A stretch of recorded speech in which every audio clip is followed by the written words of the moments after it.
Shalom, salam sejahtera bagi kita semua. Assalamualaikum warahmatullahi wabarakatuh. Om Swastiastu, Namo Buddhaya, salam kebajikan. Kembali lagi bersama kami kelompok 3 dalam video pembelajaran akuntansi sektor publik. Pada saat ini kami akan membawakan materi tentang penentuan harga pelayanan publik. Tanpa berlama-lama lagi, marilah kita masuk ke dalam video pembelajaran. Pendahuluan pelayanan publik. Salah satu tugas pokok pemerintah adalah memberikan pelayanan kepada masyarakat atau public service. Pemberian pelayanan publik pada dasarnya dibiayai melalui dua sumber, yaitu yang pertama pajak dan yang kedua pembebanan langsung kepada masyarakat sebagai konsumen jasa publik. Jika pelayanan publik dibiayai dengan pajak, maka setiap wajib pajak harus membayar tanpa mempedulikan apakah dia menikmati secara langsung jasa publik tersebut atau tidak. Dan jika pelayanan publik dibiayai melalui pembebanan langsung, maka yang membayar hanyalah mereka yang memanfaatkan jasa pelayanan publik tersebut, sedangkan yang tidak menggunakan tidak diwajibkan untuk membayar. Kita masuk pada pelayanan publik yang dapat dijual. Ada beberapa pelayanan publik yang dapat dibebankan tarif pelayanan, misalnya yang pertama ada penyediaan air bersih, kemudian ada transportasi publik, ada jasa pos dan telekomunikasi, ada energi dan listrik, perumahan rakyat, ada fasilitas rekreasi, pendidikan, jalan tol, irigasi, jasa pemadam kebakaran, ada pelayanan kesehatan, ada pengelolaan sampah atau limbah. Pembebanan tarif pelayanan publik kepada konsumen dapat dibenarkan karena beberapa alasan. Yang pertama yaitu adanya barang privat dan publik, yang kedua efisiensi ekonomi, dan yang terakhir prinsip keuntungan. Barang privat yaitu barang-barang kebutuhan masyarakat yang manfaatnya hanya dinikmati oleh secara individual, yaitu pembelinya. Barang publik yaitu barang-barang kebutuhan masyarakat yang manfaatnya dinikmati oleh seluruh masyarakat secara bersama-sama.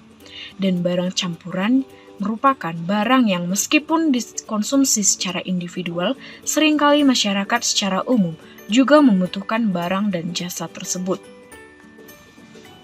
Dalam penyediaan pelayanan publik, yang perlu diperhatikan adalah pertama, identifikasi barang atau jasa yang menjadi kebutuhan masyarakat, apakah barang tersebut barang publik atau barang privat. Yang kedua, siapa yang lebih berkompeten atau lebih efisien untuk menyediakan kebutuhan publik tersebut, baik pemerintah atau swasta. Yang ketiga, dapatkah penyediaan publik tertentu diserahkan kepada sektor swasta dan sektor ketiga. Keempat, pelayanan publik apa saja yang tidak harus dilakukan oleh pemerintah namun dapat ditangani oleh swasta.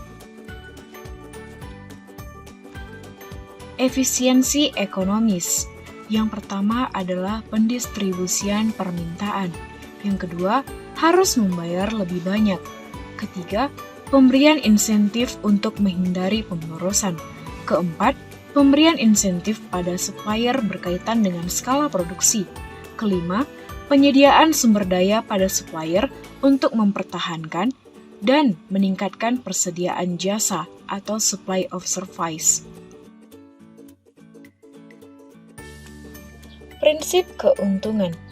Ketika pelayanan tidak dinikmati oleh semua orang, pembebanan langsung kepada masyarakat yang menerima jasa tersebut dianggap wajar bila didasarkan prinsip bahwa yang tidak menikmati manfaat tidak perlu membayar. Yang ketiga adalah argumen terhadap tarif pembebanan pelayanan. Dalam praktiknya, pembebanan langsung biasanya ditentukan karena alasan-alasan sebagai berikut. Yang pertama, suatu jasa baik merupakan barang publik maupun barang privat mungkin tidak dapat diberikan kepada setiap orang, sehingga tidak adil bila biayanya dibebankan kepada semua masyarakat melalui pajak, sementara mereka tidak menikmati jasa tersebut. Yang kedua, suatu pelayanan mungkin membutuhkan sumber daya yang mahal atau langka, sehingga konsumsi publik harus didisiplinkan atau dihematkan, misalnya penggunaan air dan obat-obatan medis. Yang ketiga, terdapat variasi dalam konsumsi individual yang lebih berhubungan dengan pilihan daripada kebutuhan. misalnya penggunaan fasilitas rekreasi. Yang keempat, suatu jasa mungkin digunakan untuk operasi komersial yang menggunakan dan untuk memenuhi kebutuhan domestik secara individual maupun industrial, misalnya air, listrik, jasa pos, dan telepon.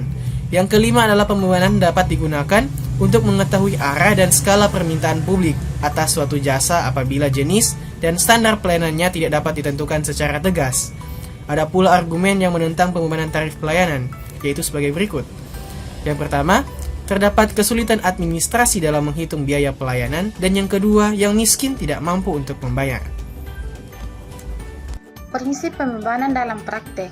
Prinsip dan praktek pembebanan sebagian barang dan jasa yang disediakan pemerintah lebih sesuai dibiayai dengan pembebanan tarif. Semakin dekat suatu pelayanan terkait dengan barang privat, semakin barang tersebut dikenai tarif. Namun batasan identifikasi barang privat dan publik kadang sulit dan harus dilakukan dengan dasar tiap pembelayanan. Kegunaan pembebanan dalam prakteknya. Pemerintah memperoleh penerimaan dan dari beberapa sumber antara lain. Yang pertama, pajak. Yang kedua, charging for service. Yang ketiga, laba BUMN atau BUMD. Yang keempat, penjualan aset milik pemerintah. Yang kelima, hutang. Dan yang terakhir, pembiayaan defisit anggaran atau mencetak uang. Penetapan harga pelayanan. Aturan yang biasa dipakai dalam pembebanan adalah beban dihitung sebesar total biaya untuk menyediakan pelayanan. Dalam menghitung biaya total atau total cost recovery, ada beberapa kesulitan yang disebabkan. Pertama, tidak diketahuinya biaya total atau full cost. Yang kedua, sangat sulit mengukur jumlah yang dikonsumsi. Ketiga, tidak memperhitungkan kemampuan masyarakat untuk membayar. Dan yang keempat, biaya apa saja yang harus diperhitungkan. Ahli ekonomi menganjurkan menggunakan marginal cost pricing. Biaya yang dipungut seharusnya sama dengan biaya untuk melayani konsumen tambahan atau cost of serving the marginal consumer. Penetapan harga pelayanan publik menggunakan marginal cost pricing setidaknya harus memperhitungkan: pertama, operasi biaya variabel atau variable operative cost. Yang kedua, semi-variable overhead cost. Yang ketiga, biaya penggantian atas aset modal yang digunakan dalam penyediaan pelayanan. Dan yang keempat, biaya penambahan aset modal yang digunakan untuk memenuhi tambahan permintaan. Kita masuk pada bagian 7, yaitu permasalahan marginal cost pricing. Yang pertama, sulit memperhitungkan marginal cost pricing untuk jasa tertentu secara tepat. Yang kedua, apakah penghargaan harus berdasarkan short run MC atau long run MC? Yang ketiga, marginal cost pricing bukan berarti full cost recovery.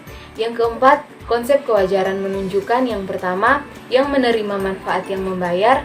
Yang kedua, semua konsumen membayar sama tanpa memandang perbedaan. Yang kelima, eksternalitas konsumsi. Dan yang terakhir, pertimbangan ekuitas masyarakat kaya membayar lebih. Kompleksitas strategi harga. Pertama, two-part tariffs. Fixed charge untuk menutupi biaya overhead atau biaya infrastruktur dan variable charge didasarkan atas besar konsumsi. Kedua, peak load tariffs. Pelayanan publik dipungut berdasarkan tarif tertinggi.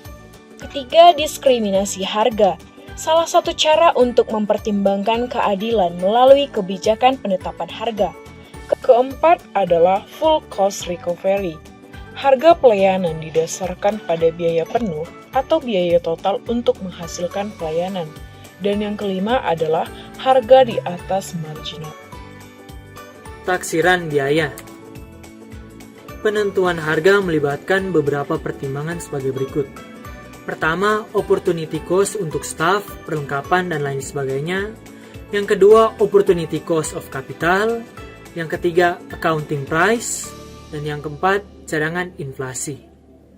Unit kerja harus memiliki data biaya yang akurat agar dapat mengestimasi marginal cost. Terima kasih atas perhatiannya. Sampai jumpa di video selanjutnya.